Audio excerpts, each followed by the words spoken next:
I like Horizon Forbidden West, but it has so many problems that keep it from reaching its high potential. It's a perfect example of a game that gets in its own way. What I mean by this is that there are many good ideas in the game, but almost every good idea is marred by a flawed execution that cancels out the good that was originally there. There are many examples of this that I will detail. I have a lot of thoughts about this game, and because I love my friends and family too much to unload all those thoughts onto them, the burden, dear viewer, is yours to carry. First, I'm going to talk about the game's visuals, then the second part of the video will be about the gameplay, and the last part of the video will be some story critiques. That way, if you intend on playing the game, you can watch all the way up to the last section without worrying about story spoilers. The game also got a big expansion that added a new area, a new story, and new gameplay features. I did play it and enjoyed it. While it slightly addresses a couple of my issues with the main game, the vast majority of my critiques remain the same, so I won't be including the expansion in this video. Okay, without further ado, here is my in-depth and sometimes very specific critique of Horizon Forbidden West.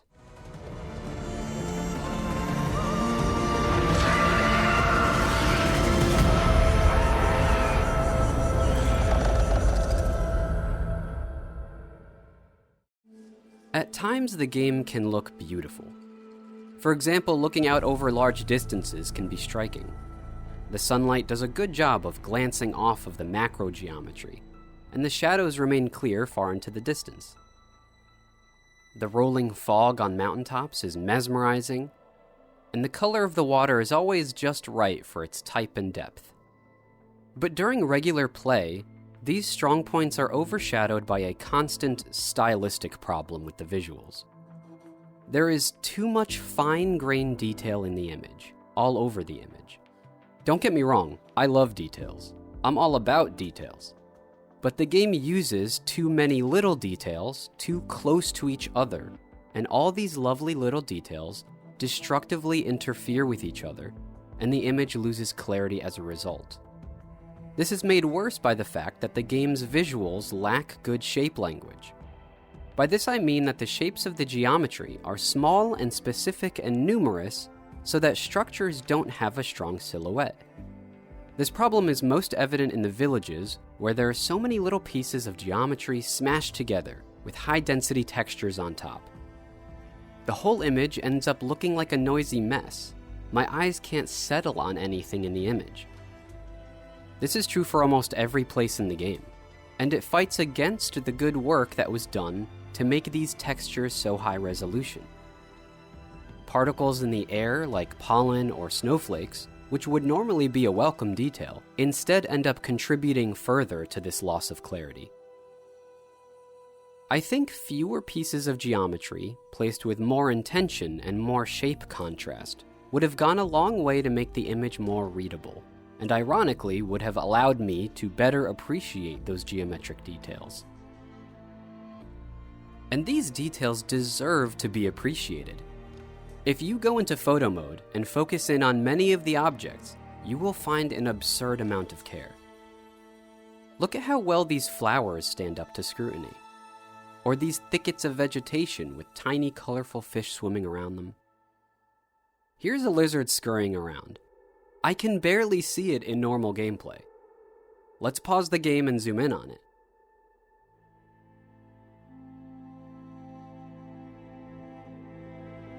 Why on earth does this lizard look so good? No one is ever going to see this detail. They have no reason to. The other animals have just as much detail, even if you only see them for a moment, or they only take up 2% of your screen. This is representative of the problem with a lot of the game's visuals. High quality work that is cannibalized by certain decisions in art style. This applies to the machines as well.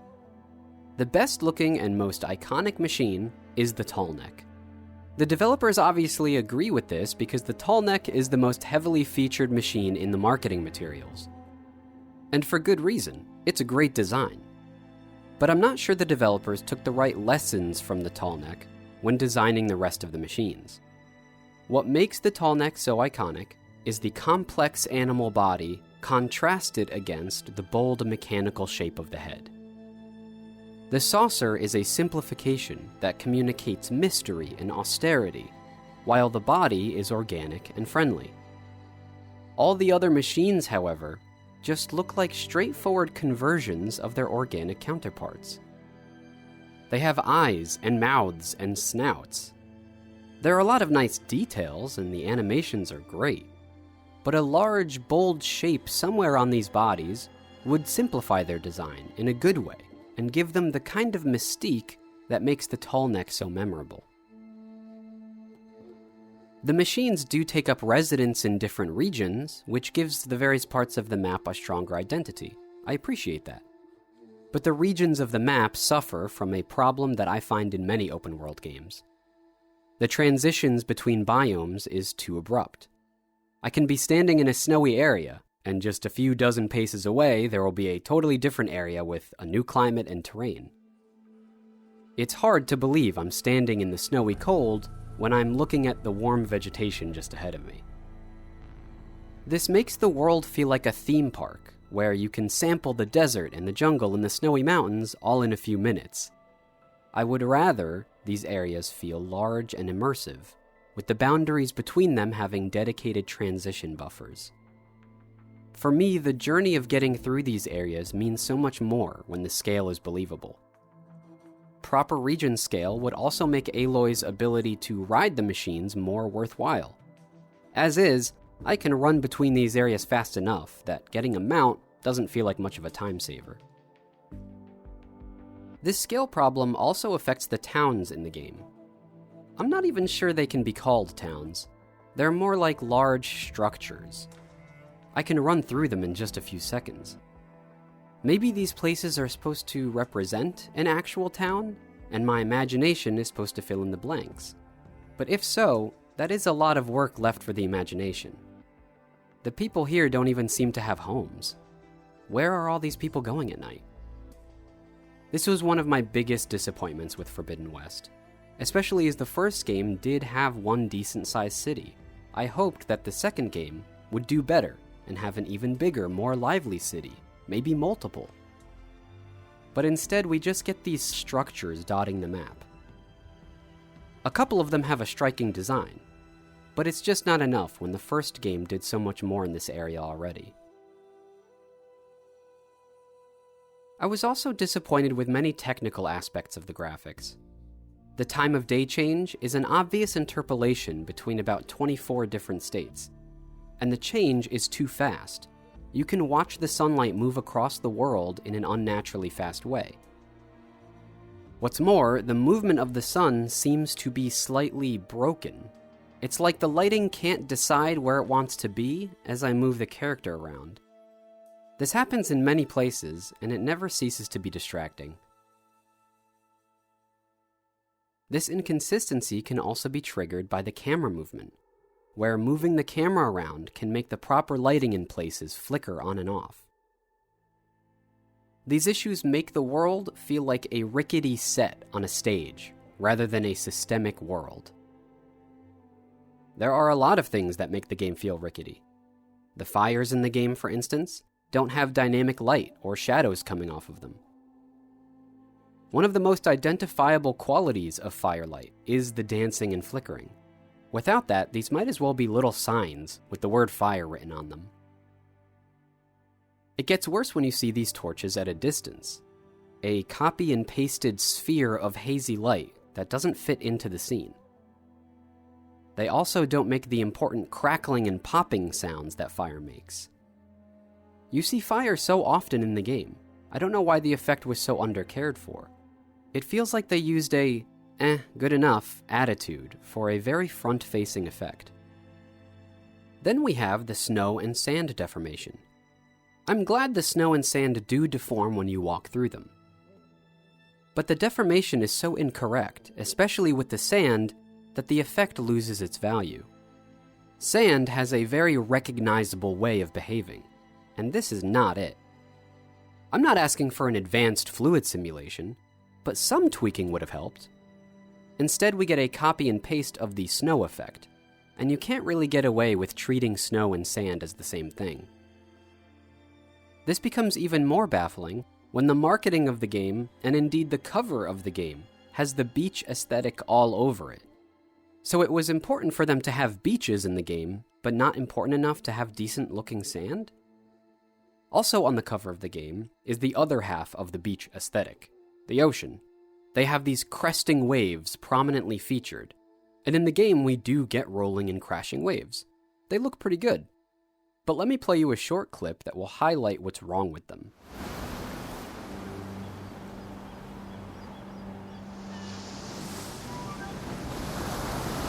These crashing ocean waves aren't making almost any noise. One of the most iconic aspects of the beach is the sound of the waves. And wherever you go in this game, the waves don't make any noise. This is such a confusing omission to me. Did the sound designers not notice this? Or did they not care? I don't know which would be worse. Okay, that was a lot of negativity. To throw in a compliment, I will say that the sand kicking up behind Aloy as she runs looks great, and is the most faithful depiction of sand the game has. It comes up in an arc behind her heels in such an authentic way. Well done. Time for some more negativity. The footprints in the game are poorly implemented. They don't show up where your feet actually fall. They seem to only show up every few steps, and they also show up on surfaces that it does not make sense for them to be, like on ice. Between this poor implementation and the footprints not being there at all, I would almost have rathered they not be there at all. The visuals overall are less polished than the first game. Floating geometry is more common. Small animals and fish can despawn if you follow them around, which hurts the illusion of an ecosystem, but is also particularly annoying because the animals are a crafting resource, and this despawning behavior makes them a pain to collect. Indoor lighting often looks incorrect, with light leaking through from nowhere.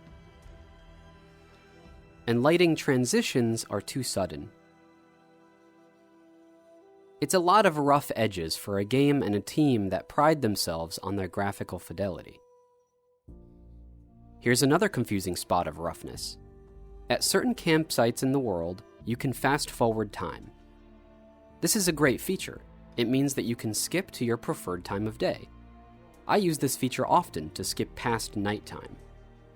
The night looks pretty good in this game, but it lasts way too long, and the daytime is much more flattering to the game world. But the animation that plays when you do this rest option looks like this. Every single time you rest, the same janky animation plays. What's more, the button prompt is so specific, it only appears when you're standing in the perfect spot. This is also the case with many of the game's button prompts, like opening a chest or saving the game. The more the player sees something, the more polished that something should be. And if you're like me, you will see this animation hundreds of times. And every time I see it, I think, did they play their own game for more than an hour? How did they not notice this? Or did they not care? Again, I don't know which would be worse. At this point, I want to make it clear that I like this game. I'm critiquing it harshly because I care about it, and I want it to be better. Things that we like deserve just as much of our critical lens as the things that we don't like, maybe even more. With that being said, I have a few more visual things to point out before we talk about the gameplay. The face paint and armor are beautifully modeled. I think Horizon has some of the best outfit designs of any game out there. But when you're trying to purchase the armors or the face paints, this is the preview you are given. Why not give me a well-lit preview that lets me zoom in and rotate the character around? Sometimes the preview is so dark it seems like a bug. Buying a new armor should be a pleasant experience. Instead, I find myself saving the game beforehand because I won't actually get a good look at it until after I buy it. I like the way the waterfalls and rivers look, especially when they are slow-moving and the caustic refractions look soothing and fresh. Much of the time, the rivers actually make their way down to the ocean, which looks high quality. but sometimes following the river upstream will take you to an incorrect water source. It's not a huge problem, but it is one of those details that I always check to see just how logical a game's environment is. Another smaller issue is how the underwater areas look in general. I think more clarity and color would have benefited the fantasy here. I understand the murkiness and muted colors are more realistic, but I think that some realism could have been put aside in favor of a more delightful visual experience. I think at least some of the developers feel this way too, because the pre-release footage for the game showed off more attractive underwater visuals that I wish made it into the final game. I want to end this first section of the video with another positive, and that is the various animations involving the rideable machines. I appreciate how Aloy sits on each mount in a unique way, with each having custom footholds and multiple running animations for different speeds. While they ultimately are not very useful as traversal tools, the attention to these details makes them worth riding once in a while for the visual novelty. Overall, the visuals have the capability to be consistently stunning, but so many little oversights and confusing style decisions keep the game far away from its high visual potential. Unfortunately, this trend will continue in the second part of the video.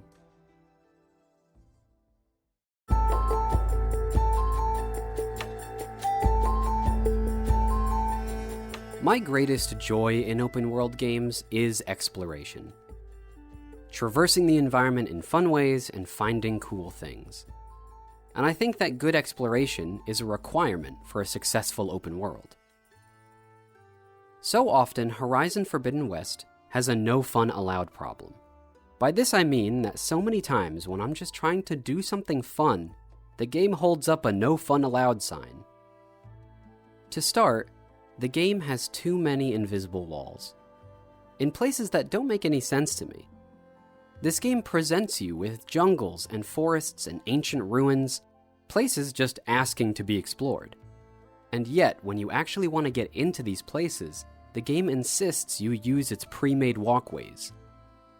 So it's not actually a jungle, it's a jungle-themed walking path.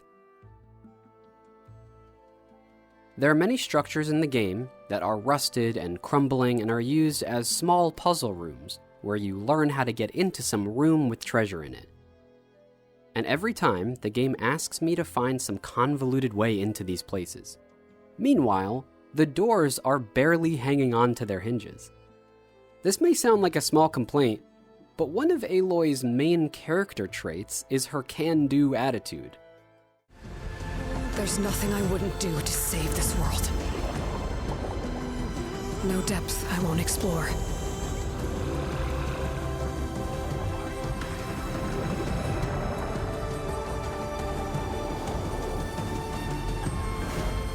No secret I won't unlock.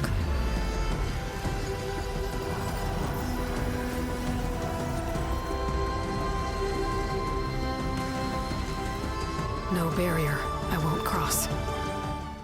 She's a character who does what she sets her mind to, no matter what stands in her way. Unless, of course, it's a rotten wooden door? She can single-handedly take down an elephant-sized machine. But she can't get through here without first finding a key.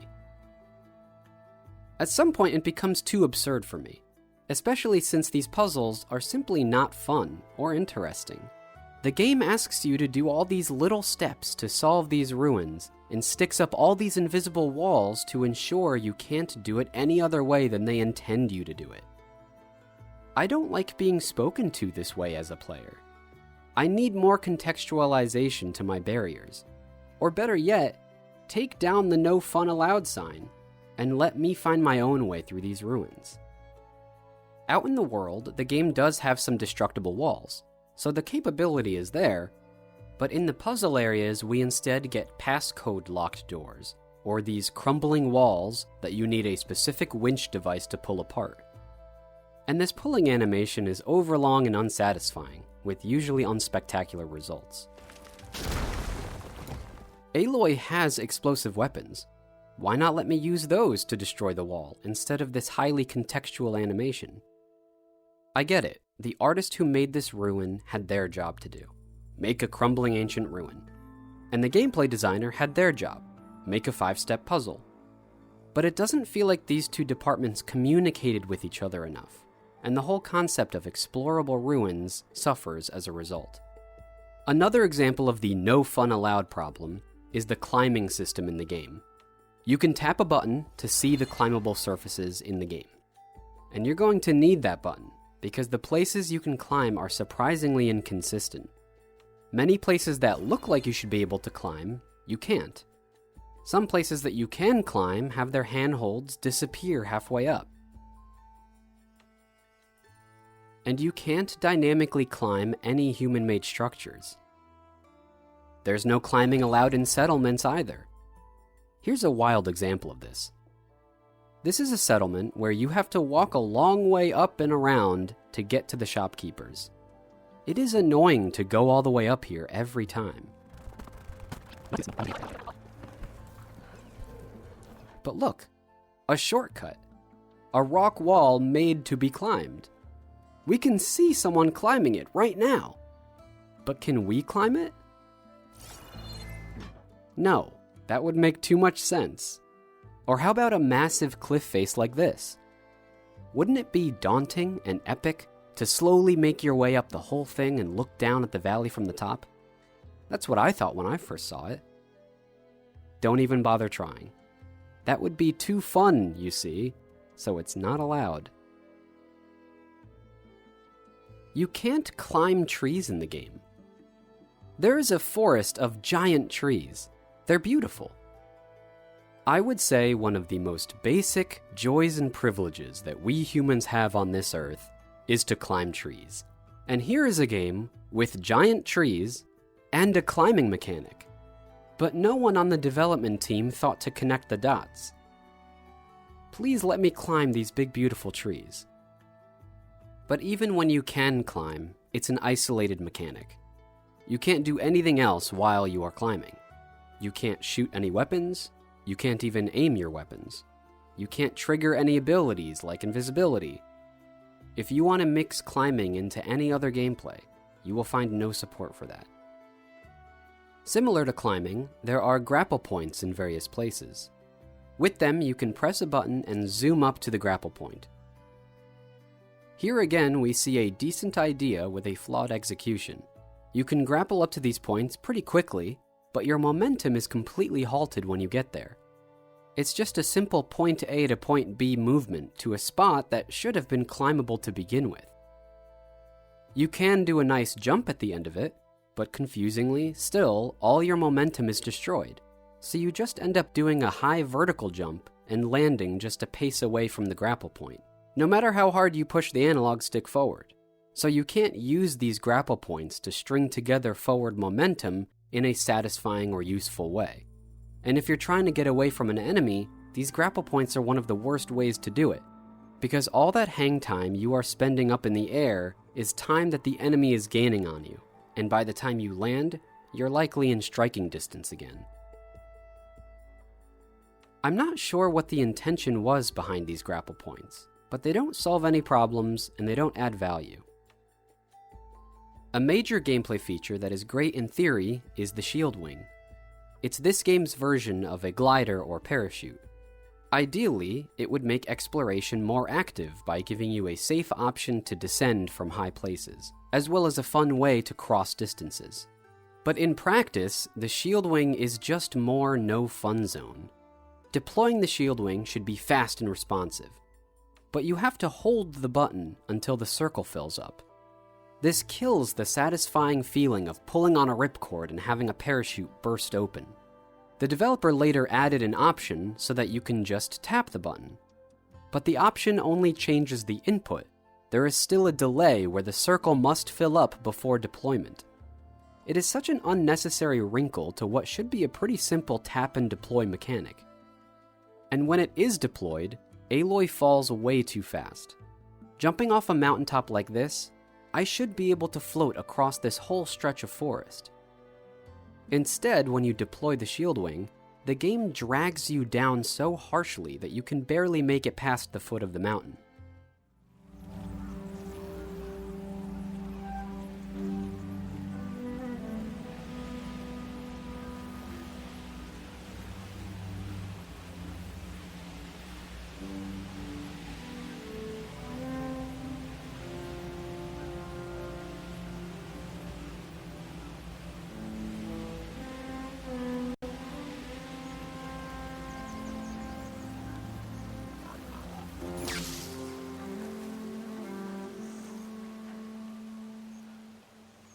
This happens everywhere.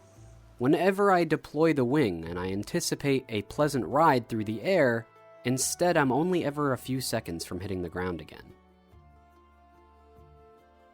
You also can't use the wing to get to specific places. You see, the game always moves you forward during your descent. You can't fall in place. In fact, you don't get any fine-grained control at all. If you want to move left or right, the game pulls you into a wide circle either way. And whenever you land with the shield wing, no matter what you do, Aloy does this landing animation. She stumbles forward a few steps before stopping. So if you want to use the shield wing as a way to descend onto small platforms from above, the controls fight with you all the way down, and even if you manage to land it, Aloy's landing animation will walk you right off of the platform. The cumbersome shield wing controls are especially baffling when the game itself says that the shield wing can be used to descend upon enemies for a drop-down attack. But in order to pull that off, you would have to jump off a high place, fight with the controls to perfectly maneuver yourself over the enemy's head, while still maintaining enough altitude so that the enemy doesn't spot you, but be close enough for the button prompt to appear, all while the game is dragging you down faster than it should. And if you do manage to get the button prompt, it only appears for a moment before you lose your chance. And if you're like me, land right near the enemy like an idiot and blow your cover. Needless to say, the game gives you almost no opportunities to make a shield wing attack happen reliably. If they would let you fall in place, or slowed your descent, or gave you better air control, you could make these opportunities yourself. But as it is, the margin for error is so slim, it's almost never worth even trying. But hey, here's a nice thing. In the desert areas, there are these small tornadoes, and if you glide into them, you can ride their air current upwards. Finally, some naughty developer snuck a little fun past the fun police. Don't worry, I won't tell anybody. Speaking of being airborne, late in the game you get the ability to ride a sun wing. I hoped the game would give me this ability, and overall I'm glad for it. This mechanic obviously had more ambitious plans than made it into the final game. The machine has a dodge button, but there is never any reason to use it. And there are almost no missions that require flight. I'm guessing this feature was a late addition to the game, and so its implementation is not as robust as the developer would probably have liked. You also can't aim or shoot from the sky, which feels like a missed opportunity for some much-needed diversity to combat, especially when there are multiple different kinds of flying enemies in the game. Something I really like, however, is that you can grapple up to the Sunwing from the ground. You can even jump off of the Sunwing and grapple back onto it from mid-air. It's the best use of the grapple in the game, and one of the few instances where the gameplay lives up to the potential this science fiction world has.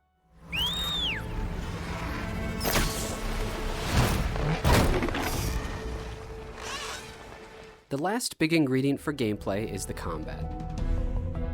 I find this game's combat often frustrating for many reasons. The big draw are these robots and all the wild stuff that can happen when you fight them. And to give the game its due, these robots are incredible. Every machine has unique and interesting attacks, all gorgeously animated. They are all made up of parts that you can damage or tear off, and the machine's abilities change in response.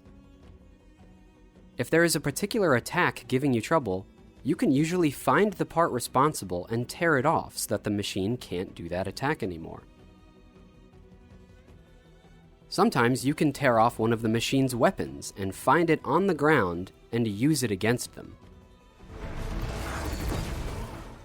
The battles have every right to be thrilling and impressive, but the fun police strike again, and they have put certain qualities into the combat that hurt the experience. My biggest problem is the way the game knocks you down during these fights. When a machine hits you, it can throw you to the ground. Okay, that's fair. But Aloy takes so long to get up. She stays prone for long enough that the machine has time to recover from its attack animation, idle for a moment, and start preparing its next attack. meaning that by the time Aloy gets up, I find myself getting hit and knocked down again before I'm given back control of the character. This wouldn't be as frustrating if not for the fact that the machines don't even have to hit you to knock you down. Yes, you can successfully dodge the attack, and still the game will knock you down for being too close to the strike. You can take no damage and still end up face down in the dirt. Why would the game punish me for successfully dodging? If I dodge an attack, I should get a few beats of time to counterattack while the enemy is recovering from its missed strike. That way, me and the enemy develop a rhythm of combat, where we each get beats of attack and recovery, and whoever is more performant gets more beats to attack.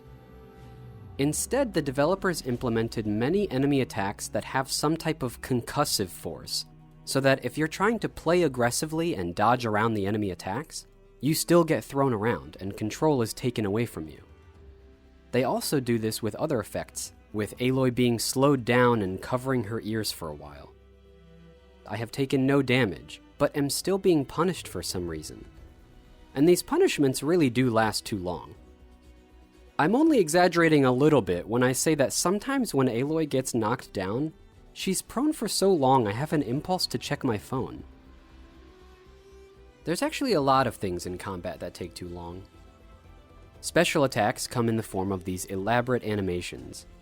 They are well animated and flashy, but they pause the combat, pull the camera around, and disorient me as a player when I'm trying to keep my eye on the enemy. And they only pause the combat for the player. The enemies are still free to move while this animation plays. In order to do these special abilities, you need to have some meter that the game calls Valor. But Valor doesn't accrue over time. You accrue Valor by doing damage to the enemy with precision hits or other actions. So if you are out of Valor and struggling with an enemy, you simply have fewer tools to fight with. I think this system was meant to encourage aggressive and skilled play, but I find more often it just left me with fewer options when I needed them the most. And how much Valor the ability will consume is also not clear to me. When you have more Valor, the ability seems to automatically upgrade to a stronger version, and you don't get a choice in this. So if you have full Valor and use your ability, you spend all of it in one attack. Even if what you'd rather do is meter out your Valor bar for multiple smaller attacks. It's a system that is at once too complicated, but also doesn't give you enough options. In the end, I would have rather had the abilities on a simple cooldown. These abilities are one of the many unlocks in the skill trees. There are a lot of cool things in the skill trees, and most of them are meaningful upgrades, but you have to go through a prescribed path for ability unlocks, and often unlock abilities that you don't want just to get to the ones you do. Why not just let me look at the abilities that fit my playstyle and unlock them? Or better yet, unlock them automatically as I continue to play in a certain way. If I really enjoy the precision bow and I use it a lot, give me precision bow experience points, and unlock precision bow skills for me to choose from. And as a result, my skill tree progress tells the story of my playstyle and my time investment. Instead, the skill tree system feels like an afterthought, and is unconducive to player growth and that feeling of progression. One of the skill trees focuses on melee attacks, which leads me to my next problem. The developer clearly tried hard to improve spear combat from the first game. In the first game, there was a light attack and a heavy attack, and that was basically it. In Forbidden West, the spear is combo-based, with specific button inputs leading to specific attacks. These combos look nice, but each attack has a particular role in combat, and the human enemy types require these particular attacks to deal with. If you use the wrong attacks, the human enemies can just parry you, or grab you, or attack you. The combos are not intuitive, and also don't allow for experimentation or improvisation. You have to deal with this specific enemy stance in this specific way, or you will lose. And the combos are too complicated to remember in the heat of battle. So melee combat with humans ends up feeling like a memory test, rather than a dynamic percussive dance. It also doesn't help that when an enemy attacks, your only two options are to dodge or attack and hope you hit first. A third option would be great, maybe an option to defend in some way. Hold on, we have something called a shield wing, and we see many humans using the shield. Why can't I use mine as a shield? Aloy takes the device off a dead enemy and retrofits it to be a glider, but doesn't retain any of the shield functionality. The shield would be a very welcome gameplay mechanic. Having the ability to block with the shield would add a much-needed third dimension to the combat. The other major way to deal with enemies is stealth, and this feature too leaves much to be desired. My main problem is that you can't make your own stealth opportunities. The game gives you bushes and tight ropes, and you have to make do. You don't have the ability to really manipulate enemy movement patterns, or create your own tight ropes. Your ability to set traps is limited, and you can't get human enemies and machines to fight each other. And I think this is a symptom of a larger issue, that the systems of the game don't intermingle. You can climb in the game, you can sneak, you can attack, you can swim, you can glide. But each of these things happens in isolation, and there is a thick line between them. You can't use your glider to gain an advantage in combat. You can't attack from climbing positions. You can't use your weapons to create distractions. It's important for an open world to also be a sandbox. But Forbidden West has strict rules and arbitrary limitations on almost everything you do. And each of those limitations cuts out a little bit of fun until there isn't much left in the end.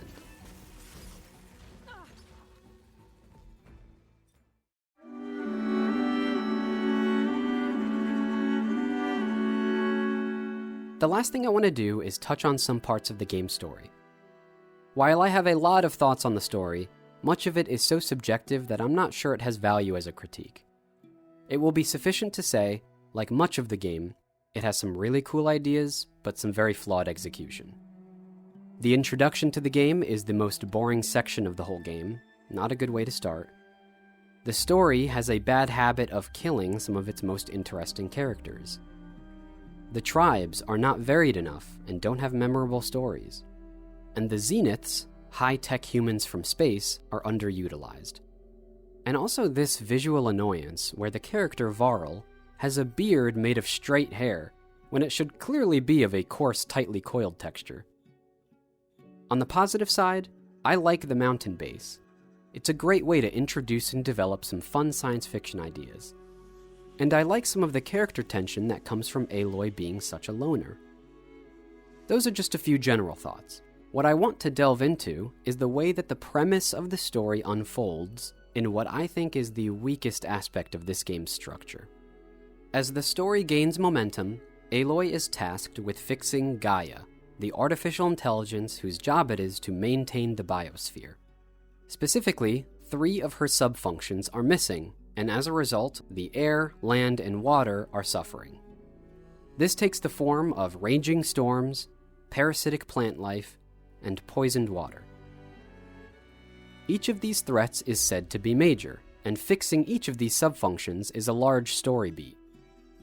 I like this premise, but the execution is baffling. The storms in the sky are impressive to look at, but they don't actually affect the world at all. This is also true of the red parasitic plant they call the Blight. If you step into it, Aloy loses a little health. That's it. And the bodies of water in the game show no signs at all of being poisoned. There's simply no visual or gameplay representation for this problem. And when you fix these problems, the story treats it as a big deal. But when you go back into the world, the water looks and acts as it ever did. The Blight is gone, and so are the storms, but there was never any interesting interaction with these things before they disappeared. And I miss the Blight and the storms. Having a giant swirling vortex in the sky gave the world more character, and having the red Blight made the world more colorful. And so necessarily, as you progress through the story, the world becomes less interesting. In their place, we get a standard clear sky and standard green grass. I strongly suspect that the developer had bigger plans for the land, water, and sky missions, and for whatever reasons they had to reel in their high ambitions in favor of this tepid implementation. Whatever those reasons might have been, the result is a story design and game design that are completely out of sync with each other and have a de-escalating effect on the game world. Horizon is one of my favorite franchises.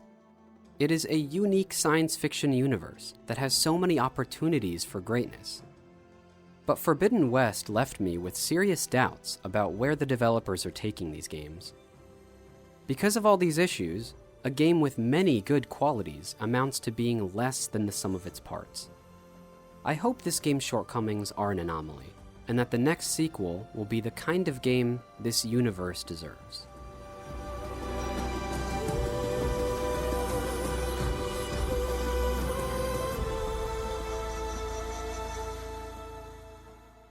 Thank you for watching, thank you for sticking around to the end of this video, and a very big thank you to my patrons.